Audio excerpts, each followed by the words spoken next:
Bonjour, ça c'est pour mes collègues et mes amis dans des pays francophones.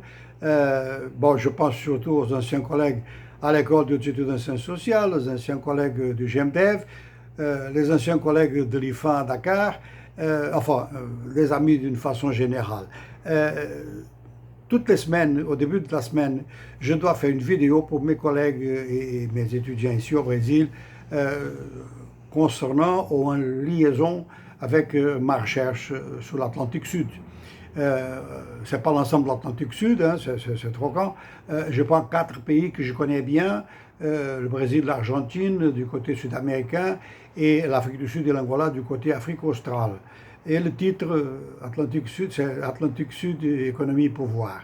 Euh, mais il m'arrive très souvent d'avoir à faire référence à des pays de l'Atlantique Sud qui ne sont pas au centre de la recherche, mais qui sont importants aussi pour la recherche. C'est le cas de l'Uruguay, c'est le cas de la Namibie, c'est le cas du Nigeria, et parfois des pays du côté sud-américain, outre l'Uruguay, comme le Venezuela, Suriname, Guyane et la Guyane française. Alors, et cette semaine, le mini-cours, ce sont des mini-cours de 15 minutes toutes les semaines, abordant dans cette phase de la recherche les rapports entre le bassin sud-atlantique et l'ensemble du monde. Donc, je dois beaucoup parler des questions en ce moment, des questions énergétiques, des questions alimentaires, qui sont une sorte de conséquences aggravées par la guerre de l'Ukraine. Les trois, quatre derniers cours s'étaient basés là-dessus, même parce qu'on m'a fait une certaine pression pour que j'aborde la question de ce point de vue et donc traiter, disons, au fait, deux sujets dans le même mini-cours.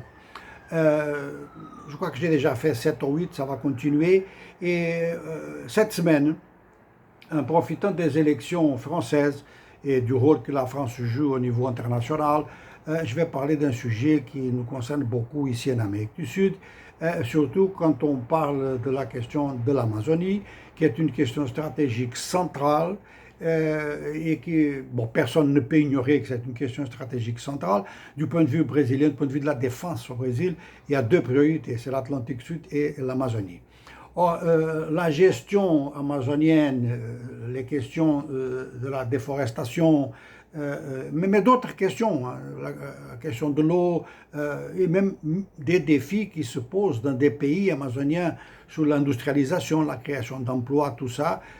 Enfin, c'est pas seulement au niveau écologique que les questions d'Amazonie sont importantes pour nous, sont importantes en termes de développement en général. Attention, 54% du territoire brésilien fait partie de ce qu'on appelle l'Amazonie légale. Alors, parfois, il y a des contacts ici entre les pays amazoniens, mais des pays indépendants. Donc, la Guyane française pose problème. C'est un tabou. On ne veut pas parler de ça. On dit que, bon, les réunions des pays amazoniens, c'est des pays indépendants. La Guyane française ne l'est pas. La plupart des gens considèrent que c'est l'électorat de la Guyane française qui a choisi ça. Donc, la plupart des gens ne parlent pas de colonie, mais il y a des gens qui disent que c'est une colonie. Et ceux qui ne disent pas que c'est une colonie disent que c'est une partie d'un pays européen, qui a la capitale en Europe, qui a un gouvernement européen et une monnaie européenne, enfin, l'Europe. Alors, ils craignent que des agendas européens n'entrent ici dans nos agendas dans la région.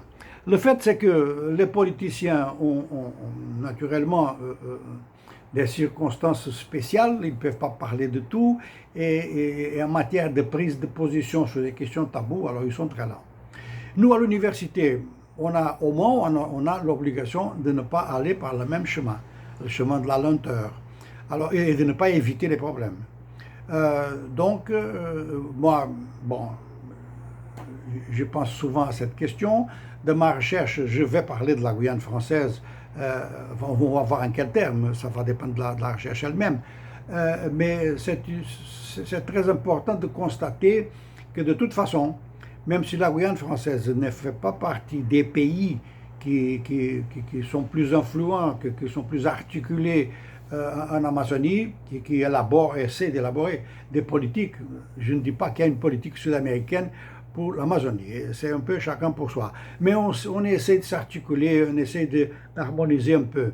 Bon, mais de toute façon, il y a un État au nord du Brésil, l'État de Amapá, c'est l'État le plus au nord, qui a des rapports avec la France à travers la Guyane. Il y aurait quelques projets parfois. Ce sont des petits projets hein, qu'on appelle des coopérations. Moi, j'aime pas le mot coopération parce que c'est un fourre-tout, mais il y en a ce contact. Et puis il y a le contact frontalier qui est important.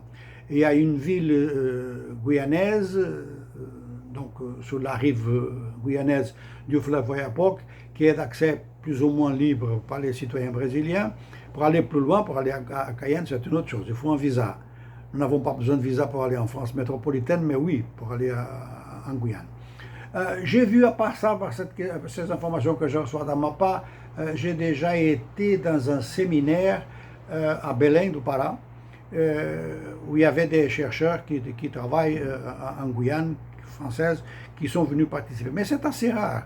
C'est-à-dire que c'est un territoire qui se trouve ici, c'est une sorte de curiosité, parfois traitée d'une façon un peu folklorique, mais la présence au nom de ce territoire, de ce département français d'outre-mer, dans les articulations amazoniennes, c'est quelque chose qu'il faut y penser, parce que si on n'y pense pas déjà, le problème va apparaître un peu plus tard, à partir du moment où l'Amazonie aura la centralité mondiale qu'elle mérite, et non pas seulement des discussions au niveau écologique, ou alors au niveau de disputes entre États. Par exemple, en ce moment, il y a un problème de relations politiques entre la France et le Brésil. Les relations sont très mauvaises à cause des déclarations de Bolsonaro quand il est arrivé au pouvoir. Peut-être il regrette ces déclarations aujourd'hui. Et s'il ne regrette pas, le ministère des Affaires étrangères au Brésil, ou le ministère des Relations extérieures, l'Itamaraty, regrette ça. La France a réagi en créant des obstacles aux accords entre le Mercosur et l'Union européenne.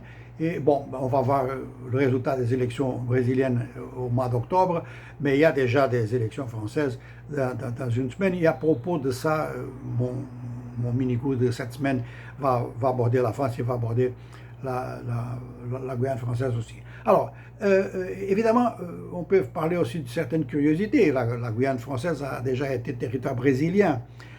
Au début du 19e siècle, la cour portugaise, y compris le roi, ont quitté Lisbonne en fuyant les invasions françaises et se sont établis au Brésil. Et sont restés ici une vingtaine d'années. Et là, une situation curieuse s'est créée parce que je crois que c'est la première fois qu'une colonie devient capitale de l'Empire. Alors, Rio de Janeiro était la capitale de l'Empire portugais à l'époque. Et les forces portugaises, une sorte de revanche vis-à-vis de l'occupation du Portugal par la France, les forces portugaises basées au Brésil ont attaqué la Guyane, ont annexé la Guyane pendant un certain temps, mais après, les accords qu'on a fait après toutes ces guerres, les accords internationaux, évidemment, la Guyane française est retournée à la France. Il y a une question, disons que l'abordage de la question de la Guyane française, du point de vue sud-américain et du point de vue de l'Atlantique Sud, soulève le problème de la colonialité. Évidemment, du point de vue du droit international, ce n'est pas une colonie. Il y a droit de vote, il y a des élections libres.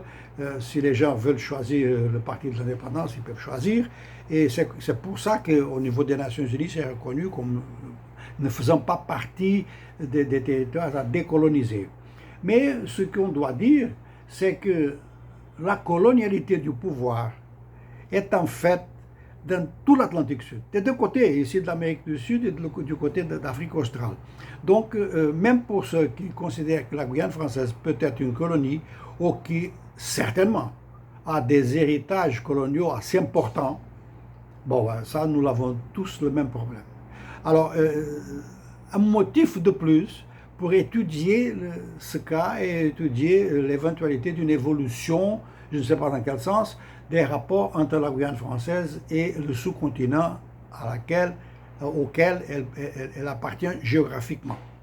Je tenais donc à informer que la Guyane française suscite cet intérêt dans certains milieux académiques, parfois d'une façon assez superficielle, et que dans ma recherche, non seulement je dois faire un petit cours là-dessus aujourd'hui, il est disponible en portugais aussi, pour ceux qui en parlent portugais, mais aussi pour certains politiciens. Enfin, par exemple, quand Lula était au pouvoir, il a eu une rencontre avec Sarkozy.